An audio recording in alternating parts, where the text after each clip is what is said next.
a lot nicer than here.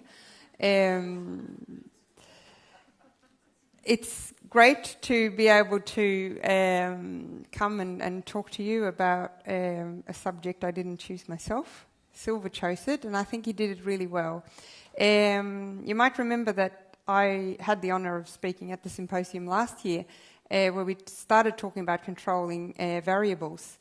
But this year, Silver actually added the lessons learned in a clinical setting. And it was actually great because it inspired my whole talk when I put it together. A variable is a symbol that stands for a value that may vary. The term is usually occurs in opposition to constant, a symbol for a non-varying value. Now, our patients, like we talked about before, is obviously our biggest variable, and we can only try to keep constant as much as we can and allow patients, maybe in the future, to be our only variable. So the word clinical setting is sort of what I want to concentrate on. A clinical setting is the real world.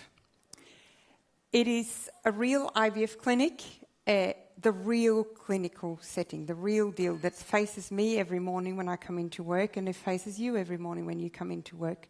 I think it is important to underline that it's extremely different from the experimental setting, the standardized setting that has inclusion and exclusion criteria. They are the ones that we are faced with at the presentations of this conference. They are experimental settings. A lot of the talks you will hear at this conference will have inclusion and exclusion criteria. And a lot of the products that are sold are trying to lure you in to think that you can buy a solution. And what I want to try to give with you to take home today is that there is not one solution that you can buy at this conference for your clinical setting, because your problem is much more complex than that. So, we can buy the solution. These are two of the best clinics that I have visited. You can buy all the equipment. You still have the patient coming in as a variable. Like I said before, she might be fat, slim, old, young. We have a fat husband, a useless husband, all sorts. We can't control that. We can have the other part of the spectrum. These are actually the nurses washing the socks and the gloves. They hang at the same line there. So we face a lot of variables, but there are a lot of, if you go through the exhibition at the ESHRA here, there are actually a lot of companies that think that we can sell a solution, one solution for these clinics, buy this incubator, and that's all you need to do. But actually, there's a lot more that needs to be done here. So if you remember last year, well, let's agree that the clinical setting has variables, but what we need to know is how can we control them, and we actually need to know what they are to know how we can control them. So last year I had the pleasure of talking about pH, osmolarity and temperature. I'm not going to do that today. I'm going to talk a little bit about culture systems, influence of the clinical decisions, the variable that Steve said before, our doctors, God bless them.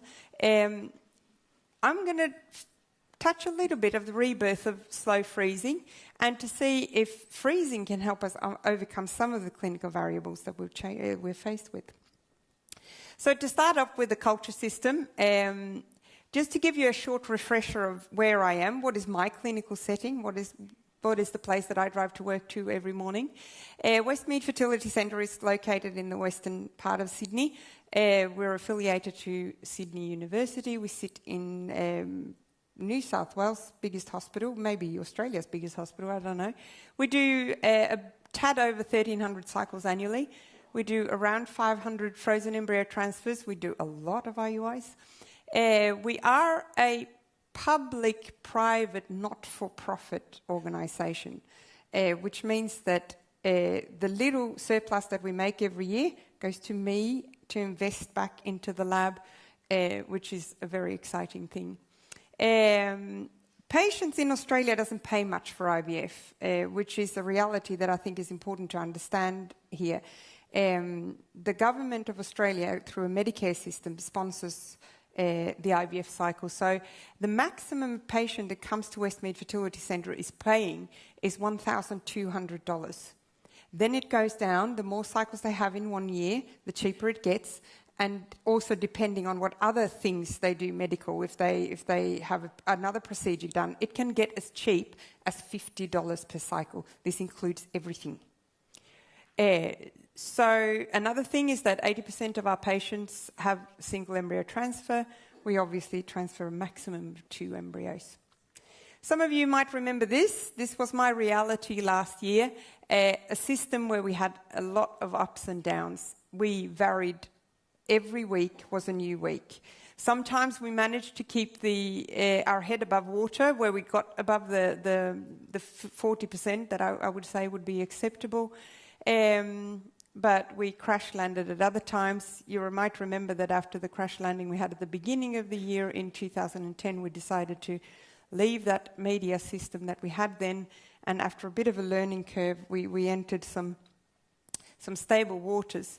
Now, just to go back here, look at the 30% line here, how often we dived under the 30% last year. Looking at the same period this year, we have had 1, 2, 3 occasions where we've been below that on average. So we're doing much better. We're keeping our face above water, but we still have the variables. This is weekly, and we do around 30 pickups every week. So how come that we peak sometimes? How come we crash sometimes? This is what we need to learn. We need to learn our clinical setting. If we compare 2010 all over, this is a smoother line because it has 100 patients in each curve. We can see that we have improved. We improved a lot over Easter. We have done a little bit of a dip recently, but that is because we've introduced an extremely stringent single embryo transfer protocol where literally everyone has single embryo transfers now. So, does this work in our clinical setting? Well, I think it does. One of the first things I would like to talk to you when it comes to the culture bit of this clinical setting is the pre-equilibration of dishes. We touched upon it last year, and fortunately, David has actually prepared the way for this. And it is about ammonium buildup in our dishes. So the example I want to take for you is, let's say we do a thaw of a 2PN that we're going to culture to a blastocyst. That needs to go in our cleavage stage medium first before we change to our blastocyst medium. And it's going to be able to spend some time in that medium. Or this might be a 2PN that goes into a fresh dish after a third check from normal IVF. Now, we did some experiments, and this is actually done by a student in the audience. Where are you? Where is she? There she is. Stand up. No. So Danae did this work in Sydney with us. We cultured mouse embryos in dishes that had been pre-equilibrated at different times. Because if you heard what David was saying about the ammonium buildup, it is not so much the embryo, it's the time that dish is spending in the incubator. And looking at here, this is the time the cleavage stage medium spent in the incubator before we change the medium. We can see that if the total time in the incubator is 49 or 51, we have an acceptable rate of embryos that reaches the 6 to 8 cell stage compared to the embryos that are less than 6 cells. But if we go above that time, we will get a decrease in the cleavage rate. It also has a knock-on effect on blastulation rate, upregulation of certain imprinted genes. We get a change in osmolarity, and all of these problems is probably due to a build-up in ammonium. I'm not going to preach like I did last year of when you're going to prepare your dishes, but I've come to the conclusion that it's important that we put down a best before on the lid. So if you're going to make up your dishes at 12 o'clock the day before you're going to use them, you have to count that time into the total time the dish has been in the incubator. So if you put it into the incubator today, remember what David said about the time it can spend in the incubator, and put a time when the embryo has to leave this dish and put that down on the lid. Speak to your manufacturer. How long time do you recommend for this medium to be in an incubator? And if that is 50 hours or 40 hours, then put that best before time on the lid of the dish. Another thing when it comes to culturing embryos that we have experienced both at Nurture and at Westmead is that it's good to leave things alone. We've done some extensive experiments where we take embryos in and out of incubators on a daily basis, and this is all done in the mouse model. We cultured zygotes, mouse zygotes, to the blastocyst stage. They are taken out for 3, 5 or 8 minutes daily, placed in an ambient environment, still in a warm environment, so it's not a temperature effect, it is an effect of an ambient situation when it comes to gas and to changes in pH and the rest of it. We looked at embryo development, genetic consequences and the health of the offspring. And if you're interested in hearing a lot about this, you can hear George talk about it tomorrow. Unfortunately, very late in the afternoon, but it's a very interesting paper where we've shown that the more you take embryos out of the incubator, even if it's for a very short time every day, you do affect the blastocyst development rate, the viability of your embryos, cell death in your embryos, and the imprinted gene expression patterns. Fetal weight is affected by taking dishes out of the incubator. So it might be a good idea to check embryos all the time and score them and know all about them. But remember that you are killing them in the process. So does this lead to any type of success? Well, we do a fair bit of blastocyst culture. I would say that we're somewhere between 60 and 70% of our patients have blastocyst transfers. Looking at the cycles in from 2010 when we introduced the G5 series, we had 616 blastocyst cycles. The average patient age was 34%, and I would say that our clinical positive fetal heart rate of 44% when 1.1 embryo is transferred is pretty reasonable. I would say I'm not ashamed of it at all when you come to the fact that the average number of cycles these patients has had is over 4. Looking at the grading of embryos, which is another very interesting thing. Now, we never refuse a patient transfer. We never say that you didn't have anything to transfer unless everything is stone dead. Obviously, we all know that the grade A blastocyst, the beautiful form blastocyst, will have our highest clinical pregnancy rate. But the grade B blastocyst, the slightly lower grade of blastocyst, doesn't come that far after.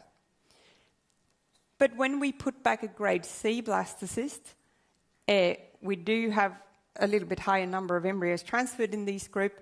There is still a reasonable 30% clinical pregnancy rate in that. And I think that these numbers from Westmead was exactly what we had at Nurture in Nottingham, where we saw that a little bit over 30% of the grade C blastocyst actually gave a pregnancy to that patient. So we don't cancel any transfers. We give the patient the best they have, and it does work in 30% of the cases. But what are the effects of our clinical decisions? Because obviously we only receive the oocytes from the patients directed from our clinicians. So looking at the ups and downs of my life, this was last year and this is this year, what is the significance of what happens here? Why is Easter time this year so much better than Easter times before? And what is it that has happened here? Well, what I realised when I got to Australia, I came from Nottingham, where our clinicians are extremely cautious with how they stimulate. We bring patients in on a daily basis for scans. I would say that 80 to 90% of the patients are on a long down regulation protocol, and very few are on short protocols. I arrived in Australia and realised that doctors are very much influenced by the pharmaceutical industry. And what happened at the beginning of last year was that the drugs we used for short protocols became free on the market, so the patients didn't have to pay for them. So the pharmaceutical companies invited us for 30 dinners every week at flashy restaurants, and hence, what happened to me? I saw a dip in pregnancy rates. And there is a beautiful publication, and I think that we all should go home and look at it, because the reality of my dips was nothing new. There is a Cochrane report that was published the first time in 2008, 2009, and it was refreshed again in 2010 with no changes to the conclusions, where it's clearly shown that ongoing clinical pregnancy rate is significantly lower when we use a short protocol compared to long downregulation protocol, and so is the live birth rate. So the actual conclusion of this paper says that when a clinician decides for different reasons to use a short protocol, they should inform the patient that they are now in for a lower chance of pregnancy. But none of our doctors did that. So when I started dividing our data from last year into long downreg cycles and antagonist cycles, I found that we had a 41% clinical pregnancy rate with our long downregs versus a 28% for the short cycles. And I said to the doctors that if you're going to continue using short cycles, then you better present this data in front of the patients. They need to know what chances they're looking at when it comes to the protocol we're using. Now, I'm not saying that this is the situation in your clinic, but it seems like the way we run our clinical day-to-day, my clinical setting, we are not good at handling short cycles for whatever reasons. Another thing is the endometrium. David was mentioning at the start here that the whole idea of a stimulated cycle actually mocks up the whole endometrial receptivity. And I think we have all a long time dreamed about freezing everything. And if you're going to go home and read any paper, you're going to read this paper when you get home that was published in RBM Online this year by Van den Warenberg in the group in Brussels, where they've taken endometrial biopsies on the day of HCG. So this is in the same cycle where the patient is going to have an embryo transfer. They've taken a biopsy and they've done microarrays on those biopsies. And what they found is that they saw a complete shift in gene expression patterns in patients below 1.5 nanograms per mil of progesterone versus the ones that had the higher level progesterones. The higher level progesterone patients had an endometrial pattern already on the day of HCG that was starting to prepare for a menstruation, for a shredding of that endometrium. So it was long gone. It was no use for us to create a grade A blastocyst because it was going to go straight in the bin, which was that patient's uterus. So we, as a result of this paper, looked back at our cycles, and we had results from 1,863 patients where we had, 2,069 patients where we had looked at progesterone levels on the day of HCG. And we actually found that it halved the chance of pregnancy when we put embryos back in a patient that has an elevated progesterone on the day of HCG. So what do? You freeze. But then you have to trust your freezing program. And I'm not sure that I did that a while back, but we are in a situation now where we can start trusting freezing because it actually works quite well. So now I want to touch a little bit about the rebirth of slow freezing. I walked past the sign today in the exhibition that says, "Bye-bye slow freezing, hello vitrification." Sounds really good. I'm not convinced. This is our frozen embryo transfer results. The red line here represents ladies that are less than 38.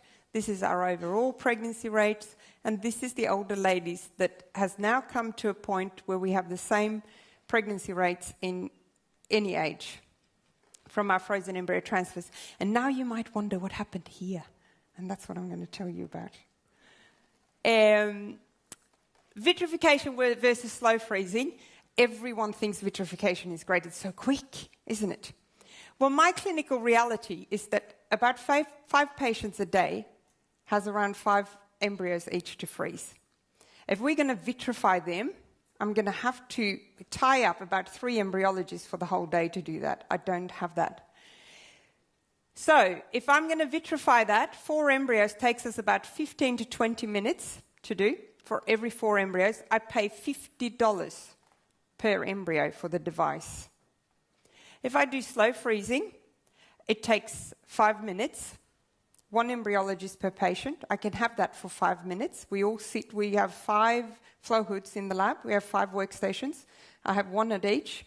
And within a few minutes, we're finished with that day's freezing. Slow freezing is slow if you have a system where you sit and stare at the freezer. Tock, tock, tock. No, I don't know anyone who does that, but it is also cheap. It costs $1 per straw. So, we read a paper by David Edgar et al., which was published in IBM Online in 2009, where they'd done some modifications to the slow embryo freezing system, and we managed to convince Silver down here that that was a really good idea. So I'm not sure that he did exactly what David Edgar suggested, but they provided us with what is called an enhanced freeze kit from the Vitrolife Research and Development Department that we have been using since October last year. So that's when you saw that shift in our results. We washed them briefly in the first buffer that has HSA. We moved them into a freezing solution, and at that time, when we moved the embryos into the freezing solution, we set a timer on 10 minutes. We then immediately start loading straws. We go to our freezing machine, timer still ticking, straws in the machine, and on the dot 10 minutes, we press the start on the freezing machine. It takes us just a few seconds to finish the whole freezing procedure. It's very, very quick. And then we just use a normal cooling program with 0.3 degrees and rah. We thaw in air and then follow by the water bath, just the normal slow freezing. But we shorten down the time, as in this Edgar publication, by 5 minutes per solution. So it is a very, very quick way of thawing embryos. If we look at the results, and these are embryos that have both been frozen and thawed in the new enhanced thaw kit, freeze kit. Out of the zygotes, we've thawed and frozen 20 so far with 100% survival rate. If we look at day 2 embryos, we have thawed 94 with 81 survived, so an 86% survival rate. Edgar et al. Has a slightly higher survival rate here, but they probably freeze better quality embryos than we do. I mean, the interesting thing is always the ongoing pregnancy rates from this, and with the new kit, we have a 47% clinical pregnancy rate from 34 cycles. So we feel extremely confident in this. Looking at embryos that has been thawed but are frozen with other methods, but are thawed in the new enhanced kit, we thawed about 400 from January to October 2010 with a survival rate of 72%. From October, when we introduced a new one, we thawed 430 with an 80%. So we can see that just using the thaw kit, we have an improvement in the survival rate. And looking at the clinical pregnancy rate, those embryos thawed with the old-style Vitrolife kit had a lower pregnancy rate. This is not significant, these differences, but I do think that we can be quite comfortable in saying that it's a very good kit. So, what can we do about these elevated progesterone and antagonist cycle? Because it probably is that antagonist cycle is not bad for the embryos, but they're probably bad for the endometrium. So what can we do? Well, we started to do freeze-alls. And on any given week at the moment, we have between 10 and 30% of our patients having a complete freeze-all. Because we have such good success with the slow freezing at 2 PN stage, we freeze 2 PNs in groups of 4. And we then move on and thaw them and culture them to blastocysts. So if a patient has more than 4, then obviously we freeze them in smaller groups. But we aim to do a thaw where we have 4 surviving embryos that are cultured to blastocysts. We offer all our patients thaw plans. They can either have 1 thawed and SCT the same day, 2 thawed and double embryo transfer the same day. Very simple. That's what we call a conservative plan. We can do overnight culture, where we thaw one more than what we are going to need, culture overnight, and pick the best. Or we offer a liberal thaw plant for blastocyst single embryo transfer, where we thaw 4 embryos or zygotes and culture to blastocyst for a single blastocyst culture. And looking at this approach, we can see that when we thaw 4 zygotes and go to blastocyst, we have a 50% clinical pregnancy rate. So I have absolutely nothing to lose by freezing the embryos from the patients where I'm not so sure that their endometrium is proper, and still have a very, very good pregnancy rate from that. Now, looking at when we thaw more embryos than the 4 that we have set, it actually doesn't improve the chances. So it seems like 4 is a golden number for thawing in a group and culturing onto blastocysts. So the lessons that I want to communicate to you, that I feel that I've learned from my clinical setting the last year, is that dish preparations is important. We need to leave things alone. We need to be less curious and let nature have its course and look at embryos only when we desperately need to look at them or when we are changing cultural medium. We need to understand the implication of clinical decisions and try to influence them. So it is only through screaming and aggression that you can make your clinicians change their ways. Slow freezing works. And I think that new approaches to freeze-thaw can overcome some of the clinical variables that we see. So understanding our results comes from hard work and controlling our variables, and understanding our embryo's need and our own clinical setting can aid us in achieving consistent pregnancy rate. Thank you, everyone. Yes, my team, my great embryologists, and when you live in Sydney, you can do a bridge climb. You're welcome to visit us. Thank you very much.